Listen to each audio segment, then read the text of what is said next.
अक्सर जब राजनीति जैसे शब्द का जिक्र होता है तो दिमाग में सफेद कपड़े और सर पर लंबी टोपी लगाए कुछ महापुरुष अपने आप प्रकट हो जाते हैं, लेकिन हकीकत में ये तो बस नाम के लिए बदनाम है। पॉलिटिक्स की सबसे तेज आंधी चलती है माया नगरी मुंबई में, जहां पे फिल्म इंडस्ट्री नाम का राक्षस धीरे धीरे मजबूर लोगों के सपने और आखिरी में उनकी जिंदगी को बूंद बूंद निचोड़ लेता है। सुशांत सिंह राजपूत एक टैलेंट से भरे हुए कलाकार जो बिना किसी के सपोर्ट पे सिर्फ अपने मेहनत के दम पर फिल्म इंडस्ट्री के मशहूर सरनेम वाले एक्टर से कंधा मिलाकर खड़े हुए थे, अब वो इस दुनिया को अलविदा बोल चुके हैं। लेकिन दिल पे पत्थर रख के मैं आपको बता दूं कि सुशांत पहले नहीं थे और शायद आखिरी भी नहीं होंगे। कारण हजारों हैं जिनको शब्दों में उतारना असंभव है, लेकिन कुछ बातें हैं जो घटियापंती की सारी सीमाएं लांघ चुकी हैं और उनके पीछे बैठे हुए लोगों की खाल खींचना काफी जरूरी हो गया है।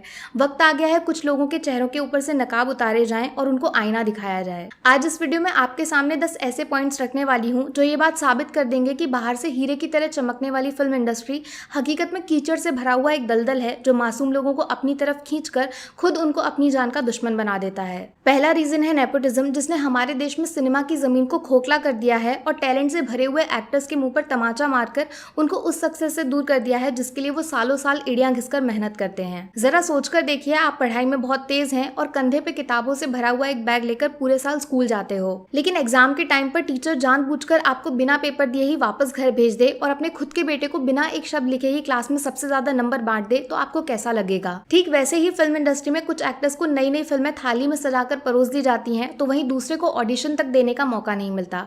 जो इसके खिलाफ आवाज उठाते हैं उनको पागल घोषित कर दिया जाता है या फिर काला जादू का इल्जाम लगा देते हैं। दूसरा रीजन है डुअल नेचर, या फिर शुद्ध भाषा में बोलूं तो दोगलापंती। कुछ मशहूर प्रोड्यूसर्स हैं जिनकी जेब काफी मोटी है और अक्ल उससे भी ज्यादा मोटी हो चुकी है। ये अपनी दुनिया के राजा हैं और बाकी सब इनके लिए कीड़े मकोड़ों के बराबर हैं। आयुष्मान खुराना ने अपनी बुक में एक किस्से का जिक्र किया है जब स्ट्रगल वाले दिनों में उनको करण जौहर की ऑफिस का नंबर देकर बोला गया था कि आपका करियर सेट हो चुका है। अगले दिन फोन किया तो जवाब मिला कि नंबर गलत है। दूसरी बार मिलाया तो बोला गया कि प्रोड्यूसर साहब बिजी हैं, बाद में मिलाना। और तीसरी बार जवाब मिला कि हम सिर्फ स्टार्स के साथ काम करते हैं। लेकिन जब आयुष्मान मेहनत के दम पर फिल्मी दुनिया का मशहूर नाम बन गए तो करण साहब ने खुद उनको शो पे बुलाकर फिल्म का ऑफर दिया, जिसको आयुष्मान ने हंसते हंसते मना कर दिया। रीजन आप समझ ही गए होंगे। माने जब तक आपके नाम के साथ फिल्म को जोड़कर फायदा नहीं होगा तो प्रोड्यूसर साहब आपको चाय पे बैठने वाली मक्खी की तरह उड़ा देंगे, लेकिन अगर आपका नाम बिकता है तो वो खुशी खुशी उसी चाय को पीने के लिए तैयार हो जाएंगे। तीसरा रीजन है हमारे देश की नैया डुबोने वाली मीडिया, जो आजकल खबरें दिखाती कम और बनाती ज्यादा है। कौन सा स्टार जिम में किस रंग की पानी की बोतल लेकर जाता है, किसके बच्चे ने आज मुंह से पहला शब्द बोला या फिर किसने पहली बार किचन में बर्तन धुले, ये इनकी खबरों की हेडलाइंस होती हैं। लेकिन एक चीज गौर की है, खबरों में दिखते वही हैं जिनके नाम के पीछे कपूर खान होता है। बाकी वाजपेयी, सिद्दीकी, हुड्डा से इनको कोई लेना देना नहीं है। क्या सोच रहे हैं ऐसा क्यों? जवाब है हरे रंग वाला नोट, जिससे इनका धंधा चलता है। इसके बदले ही ये जर्नलिज्म की आड़ में प्रमोशंस की दुकान चलाते हैं और कुछ मामूली एक्टर्स को लोगों के बीच में भगवान बना देते हैं। चौथा रीजन है कनेक्शंस यानी चमचागिरी, जिसके सहारे फिल्मों में एंट्री करने के नए नए रास्ते तलाशने की कोशिश की जाती है। फर्क बस इतना है कि अगर आप किसी एक्टर के बेटे हैं तो आपको इज्जत के साथ ऑफिस में बिठाकर कहानी सुनाई जाती है, लेकिन अगर आप बाहर वाले हैं और फिल्मों में काम करना है तो पहले बंद कमरे के अंदर आपको इशारों पे नचाया जाएगा, जिसमें शरीर और दिमाग दोनों को नोच लिया जाता है। फिर भी अगर आप आवाज उठाने की हिम्मत दिखाते हैं और गलत को पूरी दुनिया के सामने लेकर जाते हैं तो आपका करियर हमेशा हमेशा के लिए खत्म हो जाएगा और फिल्म इंडस्ट्री से आपको छुआछूत की बीमारी समझकर बाहर फेंक दिया जाएगा। पांचवा रीजन है अवार्ड्स, जिसको किसी भी एक्टर की फिल्म इंडस्ट्री में सफलता नापने का हथियार माना जाता है, लेकिन हकीकत में ये किसी धंधे से कम नहीं है। पूरा प्रोसेस आपको आसान शब्दों में समझाती हूँ। देखो, अवार्ड शोज कराने वाला एक स्पॉन्सर होता है जो अपनी फिल्म से जुड़े हुए लोगों को मुफ्त में अवार्ड्स बांटता है। जजेस भी वही होते हैं जो उस फिल्म के साथ जुड़े हुए हैं। माने फिल्म फेयर अमेजोन ने कराया तो गली बॉय को 13 अवार्ड्स मिल गए। सीक्रेट आप जानते ही हैं। दूसरी कलाकारी है अपने मन से बनावटी कैटेगरी बनाकर स्टार किड्स के हाथों में चमचमाती ट्रॉफी पकड़ाना, जिसके साथ सेल्फी खींचकर ये इंस्टाग्राम पे अपलोड कर देंगे। बच्चे नाराज हो गए तो कल को फिल्मों में काम कौन करेगा? जरा इनसे पूछिए, सुशांत ने जो कारनामा MS धोनी बनकर पर्दे पर दिखाया था उसके बदले में उनको एक अवार्ड तक नहीं दिया जा सकता था?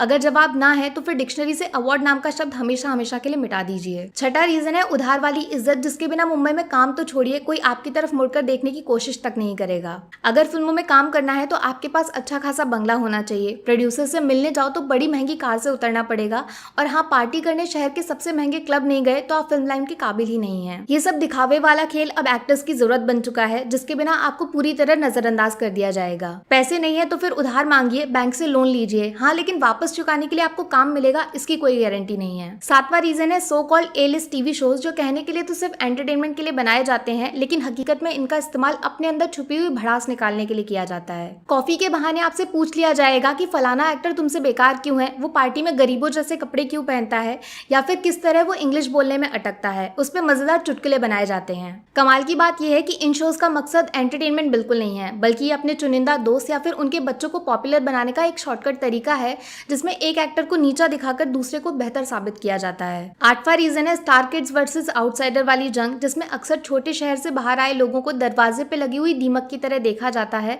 और फिल्में तो छोड़िए, कोई उनसे हेलो हाय करना भी खुद की बेइज्जती समझता है। सोचिए जब रवीना टंडन जैसी पॉपुलर एक्ट्रेस खुलकर इस बात का जिक्र करें कि किस तरह अजीबोगरीब नामों से बुलाकर उनका मजाक उड़ाया जाता था, बीच में ही उनको किसी भी फिल्म से निकाल दिया जाना या फिर झूठ खबर चला के उनकी पर्सनल इमेज खराब करना, तो फिर छोटे एक्टर्स कैसे नर्क से गुजरते होंगे। यकीन मानिए आउटसाइडर्स को एक खिलौने की तरह समझा जाता है, जिनको आसमान तक के सपने दिखाए जाते हैं और कम पैसों में फिल्में करवा के अपना काम निकाला जाता है। उसके बाद उनका फोन उठाना बंद कर दिया जाएगा, ऑफिस में नो एंट्री का बोर्ड लगा देंगे, फिर ये ट्वीट करके पूछते हैं कि आखिर डिप्रेशन हुआ कैसे, एक बार बताया तो होता, थोड़ी शर्म करिए, कम से कम इंसानियत के खातिर मुंह बंद कर लीजिए। 9वां रीजन जुड़ा हुआ है फिल्मी करियर के फ्यूचर यानी भविष्य को लेकर, एक ऐसा सवाल जो हर उस इंसान को अंदर से नोचता रहता है जिसकी पूरी जिंदगी फिल्मों से कमाए गए पैसों पे टिकी हुई है, ना कि दादा परदादा की तिजोरी पे। अगर आपके नाम के पीछे मशहूर सरनेम नहीं लगा हुआ है तो हर दूसरी फिल्म में आपको अपना टैलेंट साबित करना पड़ेगा। अगर एक भी फिल्म फ्लॉप हो गई तो आपके करियर पे फुल स्टॉप लग जाएगा, टीवी के एड तक में 1 सेकंड का रोल नसीब नहीं होगा। वहीं अगर आप कपूर खानदान से हैं तो फिर आप बिना हिट फिल्म दिए सिर्फ फ्लॉप्स देते जाइए, उसके बावजूद आपका भविष्य सूरज की तरह चमकता रहेगा। या फिर गूंगा बनकर बिना डायलॉग्स बोले भी आप सेलिब्रिटीज वाली रेस में दौड़ते रहेंगे। 10वां रीजन किसी और के साथ नहीं बल्कि हम लोग यानी ऑडियंस के साथ जुड़ा हुआ है, जो घटिया से घटिया फिल्म को 200 करोड़ की कमाई करा देती है और अच्छी से अच्छी फिल्म को 2 करोड़ भी नसीब नहीं होते। जब मेहनत से बनाई गई फिल्म बुरी तरह पिट जाती है और टैलेंटेड एक्टर के माथे पर फ्लॉप का स्टिकर लगाया जाता है तो उसका दिमाग किस हादसे का शिकार होता है उसका अंदाजा लगाना भी नामुमकिन है। अगर जुड़वा 2 जैसी फिल्म 130 करोड़ से भी ज्यादा की कमाई कर ले और सोन चिड़िया जैसी मास्टरपीस सिर्फ 4 करोड़ में सिमट जाए